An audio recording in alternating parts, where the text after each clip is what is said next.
தனுஷ் மகனின் செயலாக கொண்டாட்டத்தில் ரஜினிகாந்த் குடும்பம். துள்ளுவதோ இளமை படம் மூலம் தமிழ் திரையுலகில் ஹீரோவாக அறிமுகமானவர் தனுஷ். கடந்த 2004ஆம் ஆண்டு நடிகர் ரஜினிகாந்தின் மூத்த மகள் ஐஸ்வர்யாவை காதலித்து திருமணம் செய்து கொண்டார். திருமணத்திற்கு பின்னர் தனுஷ் ஐஸ்வர்யா ஜோடிக்கு யாத்ரா, லிங்கா என 2 மகன்கள் பிறந்தனர். மகன்கள் பிறந்த பின்னர் சினிமாவில் இயக்குநராக அறிமுகமானவர் ஐஸ்வர்யா. முதலில் தனுஷை வைத்து 3 திரைப்படத்தை இயக்கிய ஐஸ்வர்யா அடுத்ததாக வைராஜாவை என்கிற படத்தை இயக்கினார். இதன் பின்னர் மீண்டும் சினிமாவுக்கு ரெஸ்ட் விட்ட ஐஸ்வர்யா மகன்களை வளர்ப்பதில் கவனம் செலுத்தி வந்தார். இதனிடையே சுமார் 18 ஆண்டுகள் ஜோடியாக வாழ்ந்த தனுஷ் ஐஸ்வர்யா கடந்த 2022ஆம் ஆண்டு தாங்கள் இருவரும் விவாகரத்து செய்து பிரிவதாக அறிவித்தனர். அவர்களின் இந்த முடிவு திரையுலகினரை பேரதிர்ச்சியில் ஆழ்த்தியது.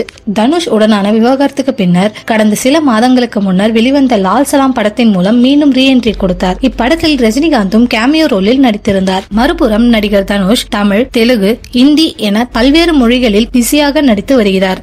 அவர் நடித்துள்ள ராயன் திரைப்படம் அடுத்த மாதம் திரைக்கு வர உள்ளது. இந்த நிலையில் நடிகர் தனுஷின் மகன் யாத்ராவின் 12ஆம் வகுப்பு பொதுத் தேர்வு மதிப்பெண் இணையத்தில் காட்டு தீ போல் பரவி வருகிறது. அதன்படி மொழிப்பாடத்தில் 100க்கு 98 மதிப்பெண் எடுத்துள்ள யாத்ரா ஆங்கிலத்தில் 92 மதிப்பெண், கணிதத்தில் 99 மதிப்பெண், இயற்பியலில் 91, வேதியியலில் 92, பயாலஜியில் 97 மதிப்பெண்ணும் பெற்று மொத்தம் 600க்கு 569 மதிப்பெண் வாங்கியிருக்கிறாராம். இதனால் தனுஷ், ஐஸ்வர்யா இருவருமே செம்ம சந்தோஷத்தில் உள்ளார்களாம். ரஜினியும் தனது பேரன் அதிக மதிப்பெண் எடுத்த சந்தோஷத்தில் இருக்கிறாராம். பேரனால் மீண்டும் குடும்பத்தில் எல்லோரும் இணைந்து கொண்டாடி வருகின்றனர்.